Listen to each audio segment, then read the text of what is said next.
Another talent straight out Chireka. His name is Ykee Benda. So far, 4 albums or 3 albums. I know Chirabo, I know Chireka Boy. It could be another one. Yeah? Yeah. Show some love, Ykee Benda. Right now, here we go, here we go. Say,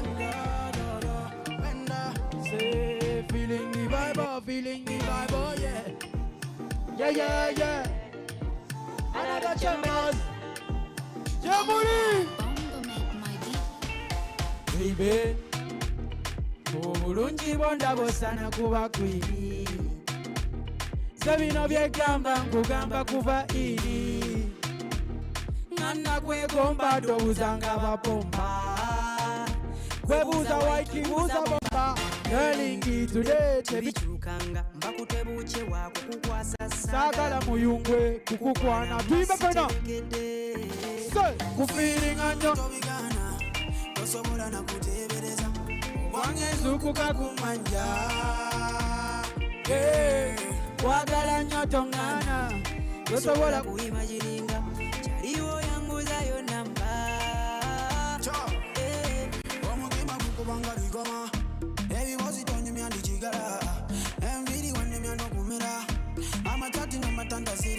Show. When you call in the night, my love, baby, coming over. When you need my love, I'll be coming. Oh, let's go. Feeding on your Tobigana. First of all, I'm not put it. Zukuka. Oh, tune. What make us say?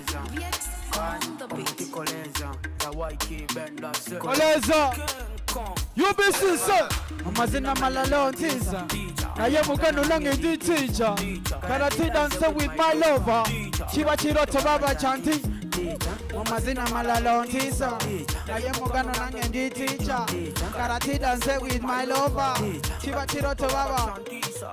Tosalembi nanga we kwasa. Tigwe ya wade nenume yezaza. Kade mwako kuholwasa na lulunji tocha. Karate ya na nyamanza. Takupa class to the next song. I wanna make my bed better dancer. Kalimolu she. Kawada we sente. One question, what you do for a living? She tell me. I am Mugano Nangendi. Karate dance with my lover. Chiba chiroto la baba go ahead. Mumazina malalo ntisa. I am Mugano Nangendi teacher. Karate dance. Pull it down DJ. Katika tusale ku tempo. Mwenzi. Tayitika koskati mwenzi. Tobigenda moyo mwenzi. Run it DJ. Brand new. Select drive. Kanokapia. To all the lovers at home, this is yours. Taitika koskati mwenzi. Tobigenda moyo mwenzi. Bwe bamugamba, bamulimba. Mugambwe obusungu bungi mugambwe ajja kukutoyo mugambwe bwe bamugamba bamulimba kumbe yalaba ku mutima bambi yasima omutima yazibiriza amaso. Give me heart and soul, my baby. You are my baby. My baby. I'll do anything for my baby. Oh, anything for my baby. I'll do anything for you. Balage. Say, my baby. I'll do anything for my oh, anything for my baby, I'll do anything for you. DJ, pull it down. My baby, I'll do anything for my baby. Oh, anything for my baby. I'll do anything for you. For you. Yeah. Show some love for Ykee Benda one time. Another one. All right, cool. Ykee, let's settle. It's good to have you on the show, Ykee. Happy to be here, bro. It's good to be here. Good to be here one more time. Make some noise if you are a Ykee Benda fan. Woohoo! Nice. Yeah, man. So how is it? What is the latest from Paka Records? Paka Records, I am the latest. You are the latest? From Paka Records. Yeah. Because we have an album coming up. So far there are two. Two albums? Yes. Number 3 is around the corner. Number 3 is around the corner? Yes. We just can't wait. Yeah, man. So it's already in the works. Yeah.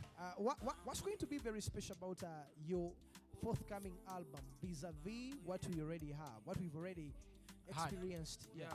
It's okay, Dala. The album is about the region. It's about music for Africa. Tujasigala nga niwana ndonge kuba. Yeah. Nemuli mwenyimba nga tuzika sawa yeyo. There's an opportunity to become an African superstar now. Yeah. And after 6 years, it's right. It's right. It's the right approach now. We can't wait. Yeah, we can't wait. You have special. Bade yakabinyo mwana, yakabinyo kuliko kola beza kabi zije zisembayo mu bimanyi bye tutelo bakola. Yeah. Tubireta boy. Tubirindiride. Hello. Paka Records as a recording label, from the onset, I saw you're an enterprising guy. You know, you had started signing a few musicians, and unfortunately, one of them disappeared. Did that in some way discourage you as a businessman? Signing some new talent? If I'm to speak honestly, yes, it does discourage you. Naye chiringanga Ykee Benda yeke nyini yali akoze ko luyimba ne lutakola ki? Nelutakuba nnyo. N'okolola ne lukuba nnyo. It's called business. Yes. Mulimu opportunity cost olumu. Mulimu bisala olumu ne bikola ki? Ne bikola. So we want to count that boy as one of the losses. Yeah. And a good lesson. Okay, that's good. At least that is first-hand experience, first-hand lessons. Ate teri muntu mwana akikubye nga tasose kugwa. Nogwamu ebigoyo. Onyotomera. So do you intend to sign more talent? Because I've seen you giving some offers. He has given out a couple of offers to go and what they come and record for free from Paka. Before you know it,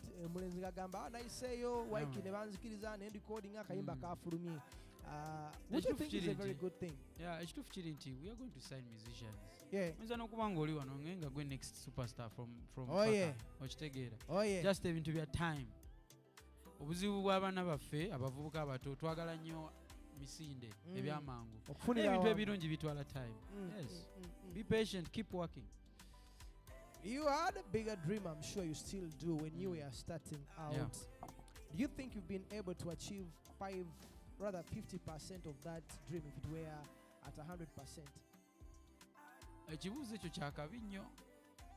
Naye saagala kweterawo ceiling. Lwaki? Because if I say my 100% is here, what about God is 100%? So njagala nnyo nkoleyo ku percentage ya Katonda. Bitaddemu logic mungi. Njagala nnyo nkoleyo ku percentage ya oba yange yinza ogamba kasita nkuba kireka. Ngati Katonda agamba olina okuba Buganda yonna oba Uganda yonna. Yes. Oyinza osanga nga my 100% is East Africa. Nenge ya Katonda ya Europe, America ne Africa. Yes. So if I'm to say honestly, is when nalisi wendi era nkyebaliza Mukama. We're still talking music. Early in the day, I saw Eddie Kenzo sharing some of his songs for Grammy nomination, that they are actually considered. He's hoping and praying that they are considered. Which I think is a good thing for the industry, that artists are basically submitting some of their works. Is it something that you've also thought of, and your other colleagues in the industry? I hope you able to interface with some of your fellow musicians. Njagala just tangazem Grammy yanjawulo Grammy sibi anayimbye nnyo oluyimba lwange lulina million 10 no. Yeah. First of all, you have to be an academy member. Grammy Academy. So, before you send in your music, are you a member? So you know kubanga oli member. But the advantage eri kubana abayimbi abanene abali mu America baani. Yeah. They are under these big labels.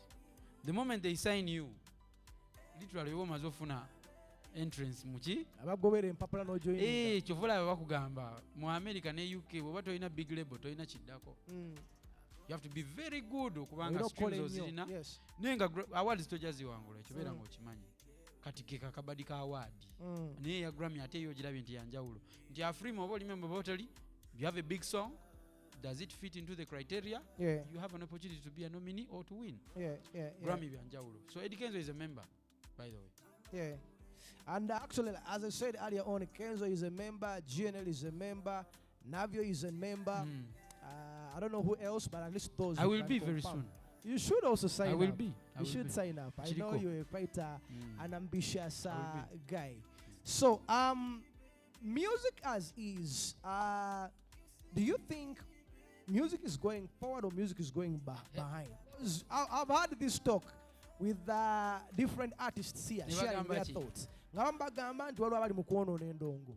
Abamu bagamba nti endongo erija erina okubeera, because people have different perspectives towards music. Some are into albums being released, others singles being released, others. I also had an artist here, young releasing every week. Even if that song stays for 24 hours, next week they will release another song if it is received for a week, and it is working for them. They are performing well and good. It's okay that dala. Mulekera okwesiba ku bantu. Ngamba abayimbi abo. Mulekera okwesiba ku bantu. Teri yakononedde endongo yimba ky'olina oyimba gwe ky'ogamba nti industry gy'erina olaga.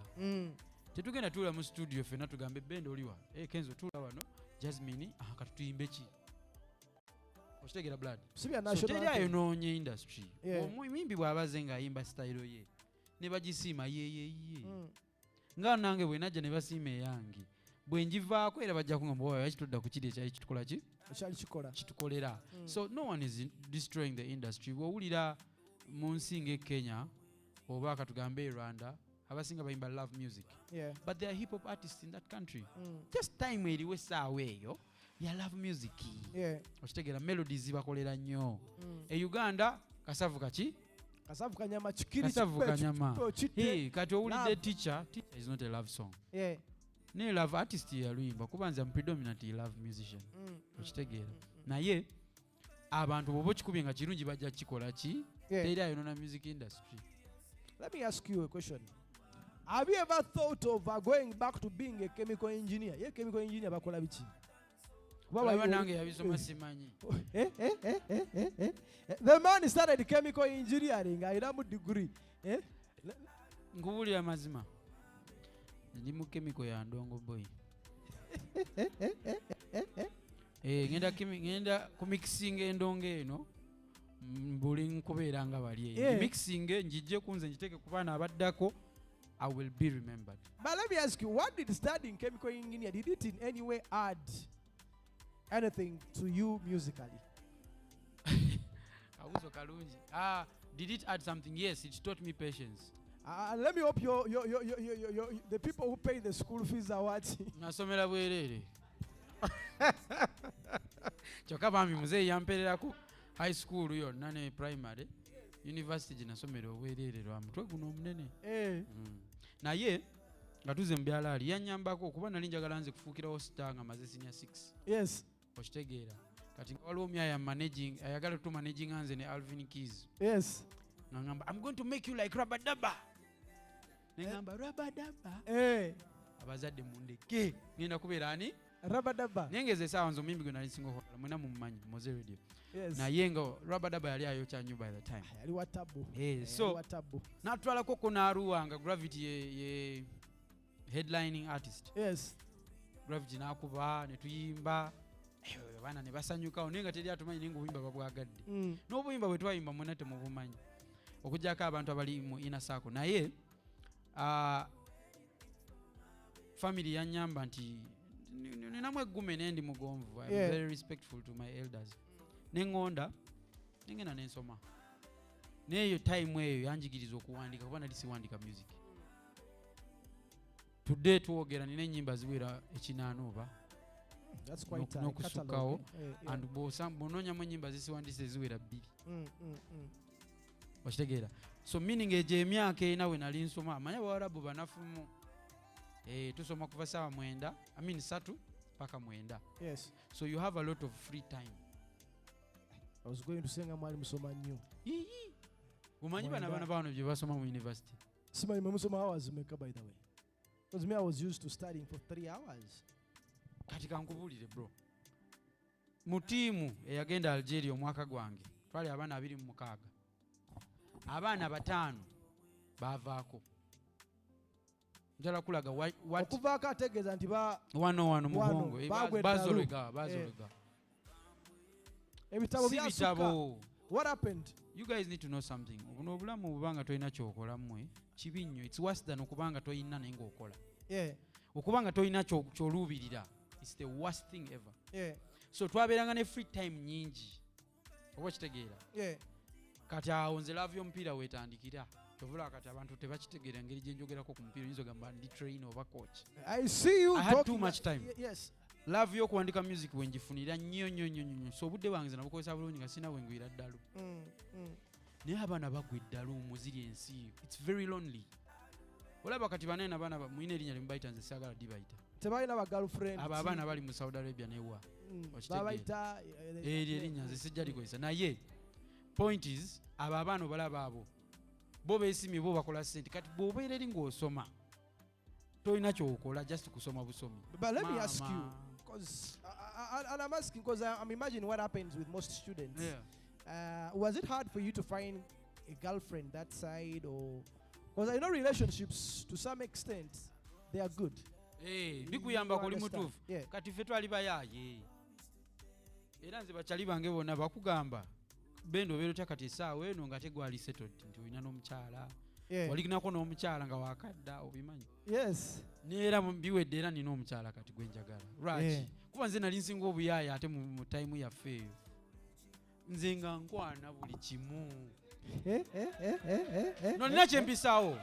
Nina kyempisaawo etime eyo twali bato ate nga kyolina okulaba kyolina otegeera nti we onoonya kwejjako stress oba okitegeera. So abaana bonna be twajja nabo nabalekamu akagambo era akatono oba baby girl nyinza okuba twali kyabaawo because tosobola genda mu hoteeri nga toli mufumbo onfuna Abawarabu bakambwe nnyo. No, you can't go. You have to show a certificate of marriage with that girl. So that is how serious they were. That if you are not married, mu myaka egyo. Olaba lwaki nakumunga ndi. That must have been really tough. Now, you're back in the country from Liberia? Algeria. You get into a relationship or you were in a relationship before?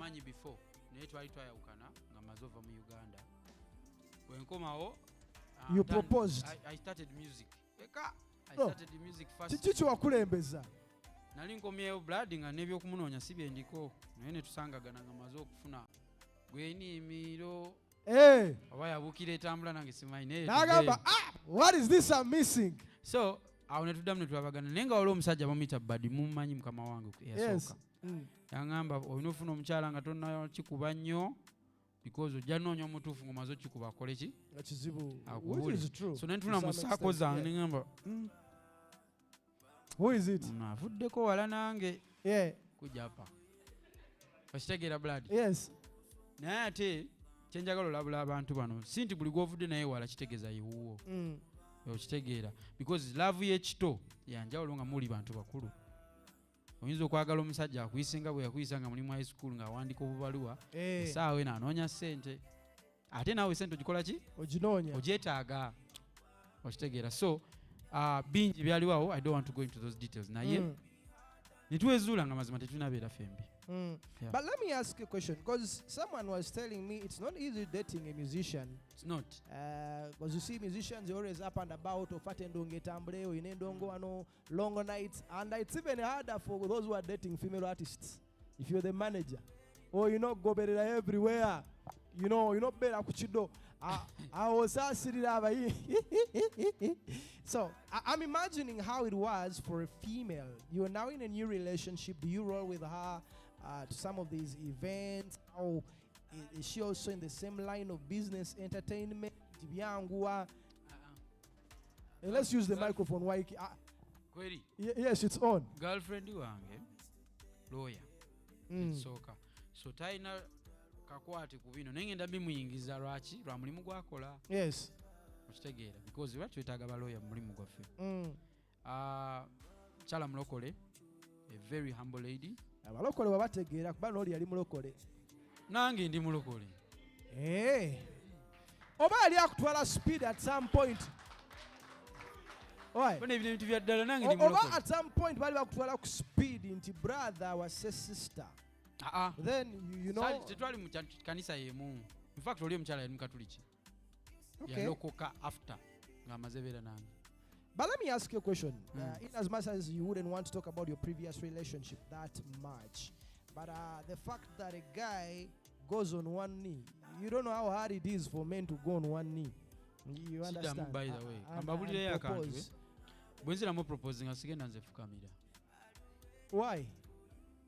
Kubulira masika. Do you have any regrets that you nailed the other time and you don't want to deal tekikwatagala na biri. Nezudde. Omusajja. Wezudde omusajja ye mukulembeze. Okivula? Pakivura? Nakivura mno. Omusajja muki? Ye mukulembeze. Yes. That's a culture of the whites to put a lady above the man. But biblically, the man is the head and the wife is the bulago oba shoulder. Is the okay, yeah, okay. Eyo culture y'abazungu kiriza gaana. Nze siri muki? Siri muzungu. So girlfriend wange naye akimanyi. Like yaja fukamira proposing nenze sigenda fukamira. People have a different interpretation of some of the things which are done. And I think I will actually appreciate if we blend both Luganda and English so that everyone in the country is captured. Some people are missing out of this conversation. Let me tell you. Somewhere, somehow. Let me tell you. Yes. Ndi musajja mukiriza. Yes. I'm a believer.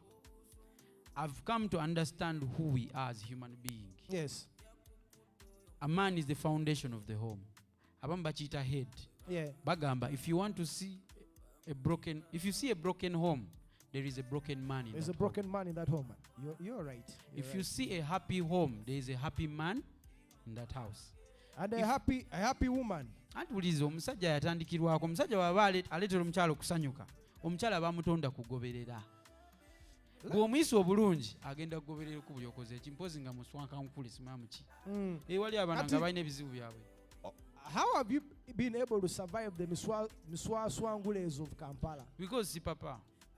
People look at me and bagamba wakasajja akalabika obulungi kalabika kenzi naye si papa blood. Yeah. Si papa. So lo batulina nekutulira ngolooza nti kutegedde nnyo naye nga mye. You are a father. And I know fatherhood to us as men, it redirects us, I should say. And this happens to many first-time fathers who are in their kids' lives. You know, you start looking at life differently. You start looking at things, that you give your time and attention. To what extent has or did fatherhood change you? Njagala soka mbanyumize kabuzi katono nnyo. Leero naze n'ebigambo ndowooza ndaba. Nkulaba bingi. I want to big up to a gentleman called Alex Mukulu. Mwena mumumanyi. Yeah. Oyo musajja nze aninako ettaffaali ddene nnyo. Ng'ate yandabira emyezi ejja. N'emyezi 3 yankisobolamu. Alinako yagamba ku ky'abaana. Yagamba abasajja muzaale nga mukyali bato bw'oba oyagala ofuna ssente. For every single time you have someone who directly depends on you, your thinking changes. Kati bw'oba onoonya ssente ozinoonya bulalako ng'omwana omanya alina osoma. Kati omukubanga oyagala kulabirira oli ate mufunira ssente nnyingi because oba olowooza nnyo. Yes. Ate oba weefiiriza nnyo. So webaawo ekikyuse mu bulamu bwange bukyanga omwana ajja is that my brain is thinking so fast ninga machine. Kino wekiyiika kino bakigenda kino wekiyiika teri budde wa kukaaba. Kiba kiyise songa ki? Songa mbere. Yeah, man. There is where you say that you've been blocked from your child's life. And for me, when I was watching that excerpt online, I could feel your pain. As a man, as a father, you know how it would feel if I don't have no access to my son. You understand. And I'm wondering, have you tried to make some efforts to get closer to your child? We separated 3 years ago. Yeah. From that day, every single month of my life since, I've been supporting. Because sagala lunaku lubeeyo omuntu alina aveeyo agambe mbu tawa buyambi not tugume Wycliffe. Yeah. Never. Because njagala mbagambe nze nakuzibwa abantu babiri, taata wange ne mama wange. Tebalina kingi naye obwo obuugi bwe twanya taata wange yabugulanga eggobe balita ggobe gye twalyanga olumu n'amenvu. Taata wange yabigulanga, mama wange ng'akanya saala na kunacharinga abaana kuba na mpisa. So there is no way in my life that I would understand a man who is not involved in their son's life. Ngate gwe taata we yakukola ki? Yakubeererawo. Naye waba talina kingi naye nga yaliwo. Okitegera blood. So sisobola nakwebaaka nga nze support nze mwana wange. But do you get to spend time with him? No, kati ndudde. Ate ne gye nali mulaba nga nasooka kubeera muyayi n'okwefuula nti njagala kuddamu naye kuteekawo manipulation oba okitegeera. Because someone has not accepted the reality. Kati n'emboozi njigazya nnyo naye nze n'obulamu bwange saagala buteeka mu mawulire buno buli private. But kisusseemukko, myaka gigenzeemukko. Okulepukana kulina okuma because oyo omwana omulaba agenda kula nga ye tamanyi bulamu buli nnomo. Ate ye talina kye yakola. What would be the ideal arrangement you would have wanted as a father? The ideal arrangement is this. The boy goes to school either with the father or with the mother. The father will pay the school fees. Yeah. Bw'aba ali mu day, weekend abeere ne taata we. Okitegeera.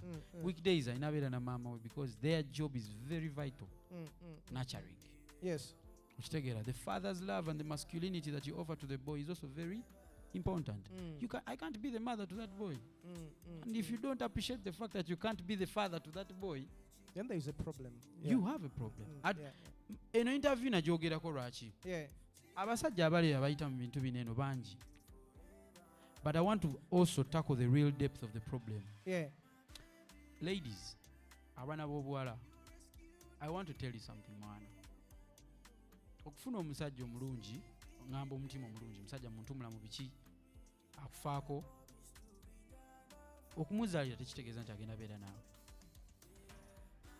Okitegeera? Do not create a problem for the little child. Be with someone who you can talk to. Nemukanya tugenda kikolera mu time eno after 2 years, after 3 years. Not Ostegera Calvin. Because almost 90% of the time it never works. Kastobanga mujikoze temukikanyizaako. Do you understand where I'm coming from? I do understand where you're coming from. So ladies, mbasaba bambi. Then the men, please stop wasting these girls' time. Mbadde sikuba bakyala boka nange ndi mukwekuba. Nali sinezuula. This is a very important message to the boys in this place. So you are wasting her time. Because nali sinezuula. You know, if the moment you find out which kind of man you are, what you're interested in, then you decide which woman you need. And I think for women, you need to come to terms with the fact that if things have ended, they have ended. But then do not create that barrier between the child and the father. Nebyo byonna bitandikira wali eri. Nti gwe oyagala kulyamu buli odduke. Oli agamba ono mulaba gy'alaga naye nayagala akole ki? Akulooking in. So my advice is soka wezuule. There are girls who you will just bypass ng'omaze okwezuula. Omuwala kati ayogera bwogezi nange dakika bbiri ne mmanyirawo nti onammalira budde. Because now I understand which kind of person I am and who I need to go to the next level. Because omukazi mwetaaga mu bulamu bwange. So, way forward. This is the last question I'm asking you regarding that issue. Have you tried to make some extra efforts, you know, to reach out? And for me, I'm asking you that because I know what it feels like when there is a bridge which has been waliwo abantu abalaba story eyo baloya bakubira manager wange amasimu. That is not acceptable. Musajja kibamukola kibi nnyo. Mpoire namba ye muyambe. banji I can only tell you mukama wamanji balinga bana naye nina baloya mu bulamu bwange ngokotadde mukazi wange balinga 10 in my friend circle okitegeera naye abo bonna saaba wa chance. But I'm trying to tell you nti bw'oyogera ku kintu because of who you are tulina influence eri abantu nina emitima gy'abasajja gye nnyambako nagamba mwana kintu sikiyitamu nzekka kitegeeza abantu bano bibaamu mu bulamu buno naye njagala nkuzeemu amaanyi nti bimala ne biggwa naye bw'olaba nga biwanvuyeemu please seek help. Nali depressed nze I think 2021 into 2022 lwa mwana because relationship yange n'omwana ensi yonna egimanyi nti gisiza mwana mwagala nnyo ate namulaba ne mu album cover. Oh, I love that boy so much. Now that I talk about him nze neetegekera kiki najja mukama yamanyi njagala lumu alibiraba n'amanya nti whatever you're being told may not be the whole truth. So let me get this straight. When was the last time you talked to your son? It's coming to 3 months now. It's coming 3 months now. Okay. Now, I don't know if he's watching. Tugenda mu court. That's what I wanted to conclude with. What was the way forward? Yes, what's the way forward? Tugenda mu court. I filed this week and bagenda better served I think next week. Kantere mu luzungu ako. They are going to be served. Yes. Next week. Next week. Yeah, her and the team. And the on team. Her side. But do you know how many times I've said, please let us solve this amicably? Solving a muchi, mumukwano. Did you get the parents involved? Because sometimes parents simplify things. You would think the parents actually would understand. Boy wangula mami wange. Mami wange mchala mlokole wa mirembe nnyo. Naye amusinza amaanyi. Kitegeera kati kyagala nabiyingira mate mukyala mulwadde kati bambi so nange ngamba no taata wange yakaddiye nnyo saagala muyingiza stress za bantu bakulu. You should be able to handle your business. You handle your business, yes. Kitegeera but it takes two people to solve a problem because akantu kali munzeka. Now for you already moved on, you have a new chickadee, then her she doesn't have a new dude. I think we wouldn't have these fights if she had. Wachiraba? No, si luvimbo. I don't take pride in that. Njagala mutegerenze sikivimbira mumbo mutananvaako. I actually feel sorry because she's a beautiful woman and she deserves to be loved. Unfortunately, I'm not the guy. Ate si mu bubi. Nange walugwe nalinjagaddeko naye nga kugamba blood, you're not the one for me. Yes, you intend to file next week, but I know if she's watching or any of her friends are watching, what message would you tell her? Sina message ndaje mwana. I've tried to be a friend to that lady. Now I'm not interested. I just want to do what is right for my son. So you're going bare knuckles. So you get an exchange gabigambo because tubikoze nnyo. Biyimiriza obulamu bw'abantu abalala around you. Okitegeera. For every time if you're trying to hurt each other, obusungu babuteeka ku balala. Mutaye mweyo ne girlfriend wange abadde asafaringiramu. Oba okitegeera. So okumonga toli mu mood ng'omukazi yakuweereza ga message agakola ebintu ebitategeerekeka. Ninga ate wakedde muweereza ssente za. So listen, at the end of the day, I think God is good. Byonna bye tuyitamu munaye bituyamba okula. Neebaliza nnyo ebizibu nze mu nsi muno. Mpozi ng'ekizibu kinzise naye kiba tekinnanzita. It makes you a better man and a better woman. I am a better man, I am a better father, I'm a better husband to be, boyfriend, whatever. A better farmer. Byonna. Abo farmer bona live serious kuvadda boy. Yeah. Huh? Ngengombe fuga. All right, let's play some music from Ykee Benda, the video. When we come back, we shall be getting into our question and answer segment. If you have any questions for Ykee Benda, the time is now. Okay?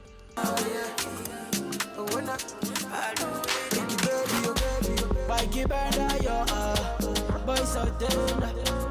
Nasim corner, Niger, Uganda. Oh baby, fit me in your damn table. Fit me, oh baby, fit me in your damn table.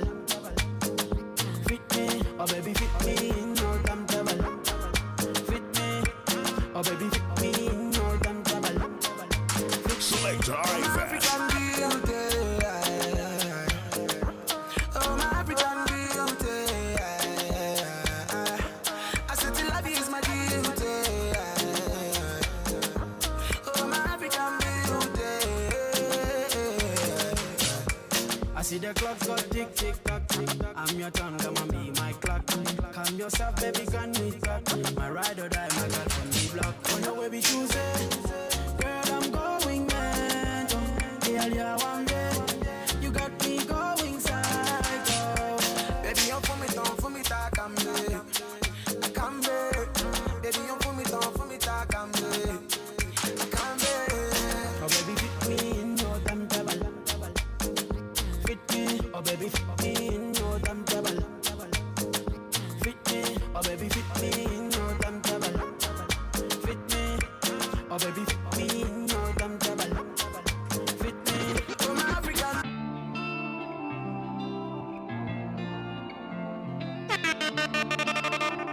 Select Ivan.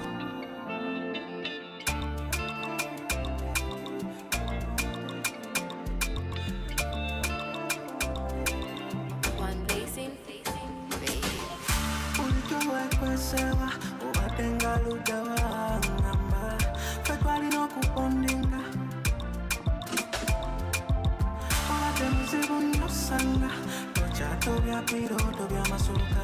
Baby no bien bate misinga. Girl calling up, you got nowhere to run. I'm on your songs and I get the full Jerican. And it's a good one, I'm paradise. And there is only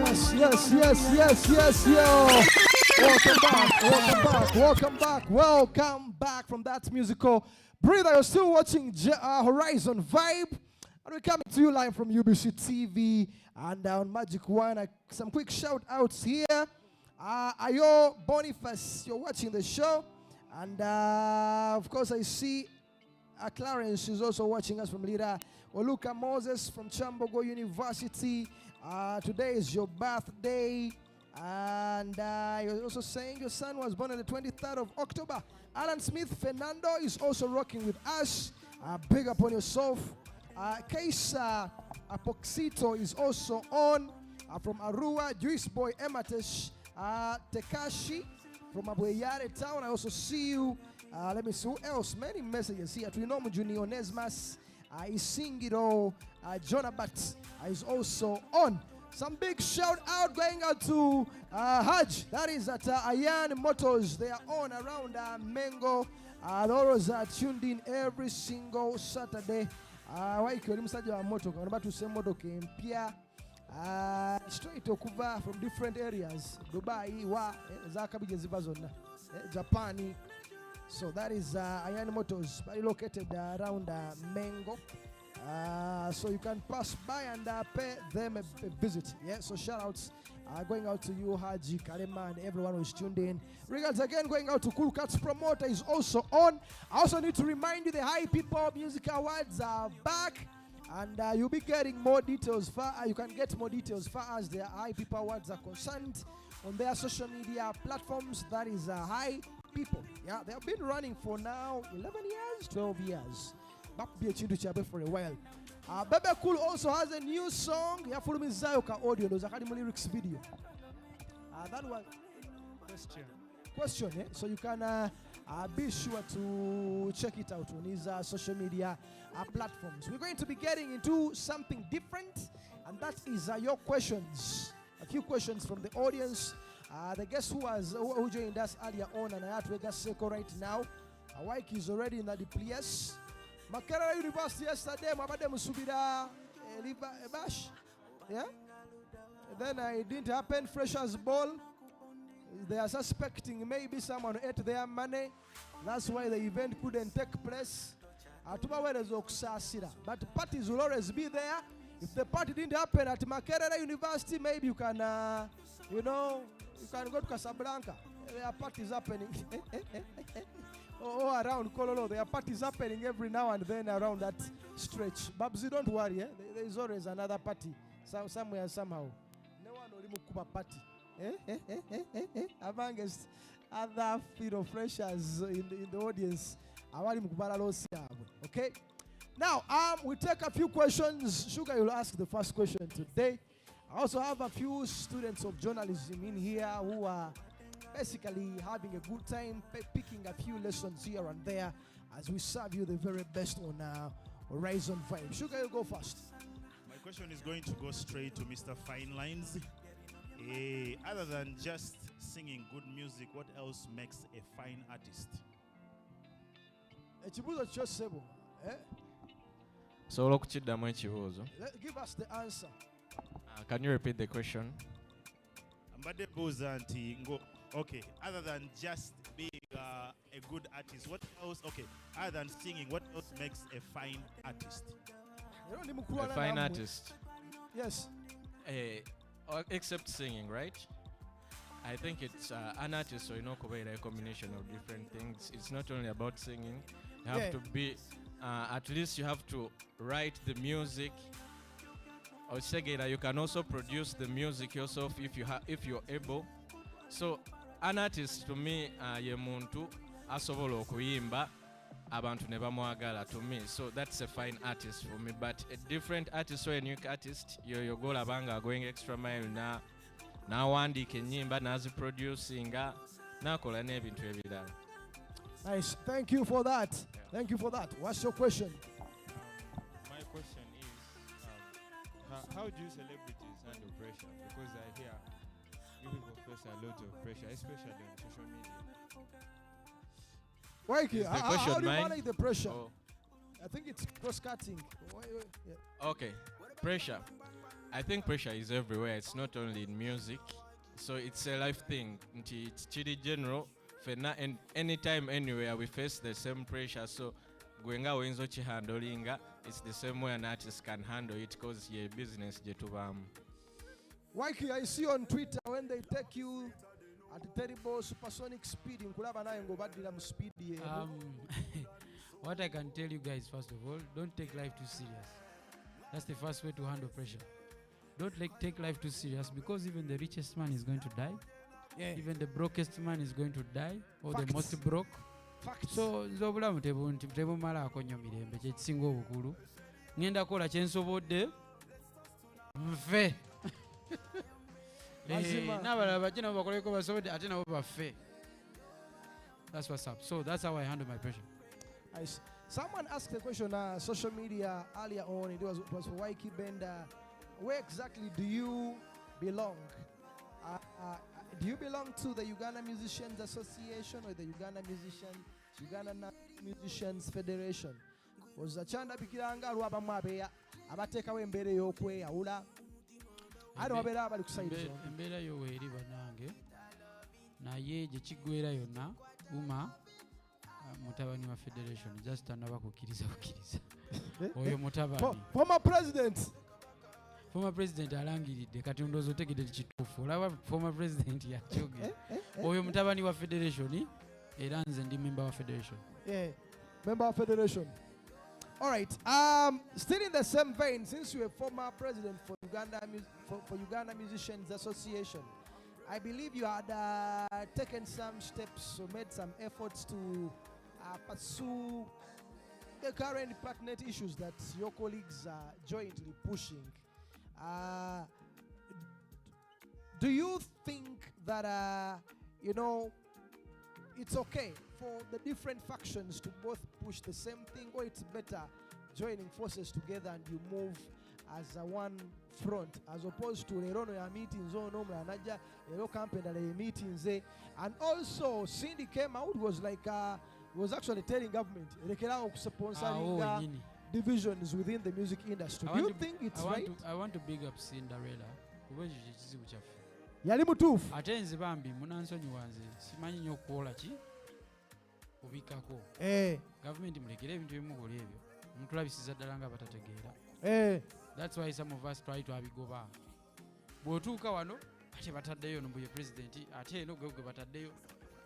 Okitegeera kati essaawa eno uma bajeremeseza oyingira mu federation. Naye nga ate kyekituufu ekinokolebwa kati bateeka eno obusente ne bateekayo n'obusente musigale nga muki. You're clashing. Yes. Take it blood. The biggest problem is those guys. Ykee Benda sharing his thoughts. We're still moving on. What are we doing? Okay, let's go. This question goes to Ykee. Ykee is Kyekiro omwana agambye atya? Jangu wano kuwulira. The kid wants to be like Ykee Benda. He wants tips. Olina okumanya Katonda. Oli mukkiriza? okkiriza muki oli musiraamu mulokole tuliki Mukatoliki. kyakabinyo oli mukatuliki osaba olina okusaba ate nga byosaba obikkiriza kyekisooka ekyokubiri olina okukola ennyo owulira olina okukola ennyo abantu balaba bangi bagendagezako kugamba nti byokola si bituufu naye oba olina ekintu wano mu mutima nga mukama yakikutaddeko kiremereko okitegeera then beera n'obugumiikiriza okitegeera then manya nti toli wakitalo nnyo nga bwokola ki nga bwolowooza weetaaga abantu. Nice. Nice. Nice. Nice. We've almost come to the end of the show, so maybe we get to take the final remarks.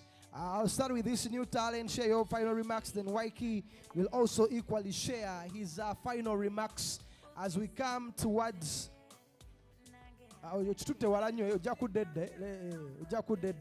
Mukulu byonna abadde alina obiggala lumu. Byonna ayagala abimalirize lumu ojja kudda mukimalirize n'ekifaananyi ajja kufuna ndowooza. Final remarks to the fans and people who are watching. Yeah. You are UBC. I'll appreciate you use English so that people are able to get the message. It's an international show. You. And but I think it's I Ugandans insist watching. On that. Why I insist on that? But I always anyway. get feedback. Hold up. Hold up. I always get feedback from people from different regions. And they are like, man, for us, we feel we've been left out. You understand? We have guys watching us from Zambia, from Sudan, from Ethiopia. Unless if you don't understand the language is when you can insist on or mix up a bit. Yeah. Yes. So my final remarks are I just want to appreciate everyone who supports Ugandan music. Yes. And to everyone who supports me as an artist, who supports Ykee Benda, who supports Calvin the entertainer, the DJ. Man, you people are making us what we are today. So I just want to thank you for everything you're doing for us and keep on supporting, man, because you're going to take us somewhere far. Nice. Nice. Yeah. Thank you so much. As we cross to Ykee, I want to again send a big up to one key maker. Music videos but the main reason that's why I'm actually dressed like this is to show support for Ugandan stuff. Nice. Stuff that is done by Ugandan artists. I don't remember artists. You understand? These are creatives, and I guess they fall under the same bucket, Ykee, right? Yes, sir. Yes, sir. So you can check him out. He has been a costume designer for a number of artists. And Ykee, if you're planning on shooting another video, one key maker. One key maker. One key maker is the guy that puts this together. Yeah. Nsumulule. Sumulula Ykee. First of all, munsonyiwe mbadde saategedde nti kuliko abantu abali international. So katubere international. That's right. Ladies and gentlemen, I want to thank you for the going around, for coming with me. Oh, yes. Yes, it's been amazing to be with you. I want to big up to my brother. He's doing some amazing, man. But Keep now work coming here. The accent is becoming too much. Yeah. Kati njagala tefe natubule. Listen, nenga mbagala nyo. I want to thank everybody. Keep it locked on Horizon Vibe. Listen, I want to big up to my big brother here. Respect. Yeah. This is a man who is helping so many talents along the way. You guys don't even know. But Bomusanga Bambi, give him his flowers. Kwagala nnyo nkimanyi sitera nnyo okulabika naye nze omumanyi ku mutima kw'oli brother. And I bless God for your life and big up on yourself. Keep doing what you're doing. The flowers will come. Bannayuganda tulina obuzibu awo tetera nnyo okwebaza abantu. Batululinda ofe. I know. Naye we are going to change the culture one day at a time. We need to change the culture. Thank you so much. Go check out my video. What Ykee is saying again. My birthday is on Monday. My mobile money is open. Gisome nambe bagiwulire. So send that money. Yeah. If you can. Nenga banaye, go to YouTube, enjoy the song, go to Spotify. Njagala encouraging our fans in Uganda and everywhere. Please keep it locked on the platforms that give your artists samka. Run away from every space that does not earn us money. I'll give you the ones that earn us money. Sagala kulumba bali bakola bya bwerere. So, abatuwa ku sente Spotify, Boomplay, Audiomack, Apple Music. How we busy? Nze njogedde muzuulire. Mbagala nnyo bannange. YouTube. Are we busy? Well, listen, guys. We've come to the end of today's show. One bit I left out. And there is no way we can wrap up this show without this bit. Your first time night experience in Kampala. Where, when, and how was it? Tell us the good, the bizarre, the ugly, how it was. Your first nightlife, you can even do it in a language of your choice. My first experience in a nightclub. Yes. It wasn't that good. Where was that? The year or the club? The club. Or the bar? The bar. The bar is it's actually in Bugolobi. I've forgotten the name. Yes. It was Not that bad, Ronzets. but you even forgotten the name. I've forgotten the name because What happened? But I went there. Banzikiriza okuyingira. Muyambadde engoye zaffe ezo. Asali nga wendi kati. Nali mu ngoye ez'omuntu wa bulijjo but tebampisa bulungi. Nali ngenze ne mwana muwala. Mwana muwala yasigala. Nze nagenda mu bufunze. So namulekayo. Nga nazze naye. Share your story, your first nightlife experience. Bannaife tubonye twasooka okugenda mu bbaala n'abakyali bange era album bw'eva erinnya Kireka Boys. Yes. Tuli basatu. Twagenda mu kilabu senior 6 vakwe nasooka okugendako mu kilabu. Yali Centenary Park by the way. Nga ina obubaala bungi awo munda awo. Ya tabu nnyo. Yali eyonoona mwana ku nsi guno. So ne tugendayo nga tulinamu 3,300 oyo eba kilabu BM. Nasooka okunywa omwenge nze nali mu senior 6 vak siri muyaye nga bwe mulowooza. Omwenge wakutandikira mu senior 6 vaka. Ne taata wange agamba kiki kino. Naye tutuuka mu kilabu eyo. Kilabu oginywa njogera ku mwenge kati. Oginywa n'ogikomberera paka mwende ogw'okumakya kuva 3. Chupa emu. Mungu olina okwevula nti ovuddeko. Because b'olina bakoze eki? Ebbala likutte. Omanya abantu banywa nga balinamu. Kati ng'oli ku kilabu emu weefula nti otamidde weesuulasuula. Ofune confidence okwana omwana w'abaana. Twazina n'omwalo ogwa abantu basatu. Nze nali amufumbye. Kyagwa kitya? Anti wuliriza nze nali amufumbye boy. Naye bakyali bange ne baŋŋamba blood one song. Ne mga akalezinamu one song. Noli naye one song era akagamba ako okasanga mu group yaffe oyinza okufa kasita okoogera bamanyi kikategeeza. Teri yavaawo naye kuba teri yali alina mmotoka teri alina transport piki twagirinya aba basatu piki emu naye nga dansi ye twamuzina era olunaku sirirwedabira. Yeah, man. Kampala nightlife. Have you ever been bounced at a nightclub or at a happening spot? And how did you? I was bounced at Mateos. Yali ino lugezigezi njimanyi. Baganda bange bajja ne bayingira bali ku university. So njagala yingira goli muto. Ate nange nejjako waya. Don't is that. Tewali muhimbi at the time. Blood nali musvaka. Senior 5 oba vaka. Yeah. So ne bagamba daeka.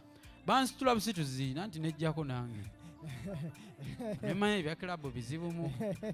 Kati ne tulyoka tufuna ate ID.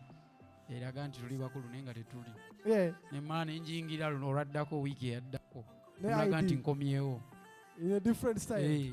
In a new fashion. Nemulaga nti ndi ku university. I can imagine. Ykee's nightclub experience and of course, Mastan. By the way, the name is Maxan. Maxan. Libuzabuza banji, but it's Maxan. Yeah, Maxan. Ayabas. Yeah. That brings us to the end of today's production. Thank you so much to whoever has been tuned in. A special mention going out to Tone Photography. It's been a while, but it's official, I guess, back on the team. There was a business,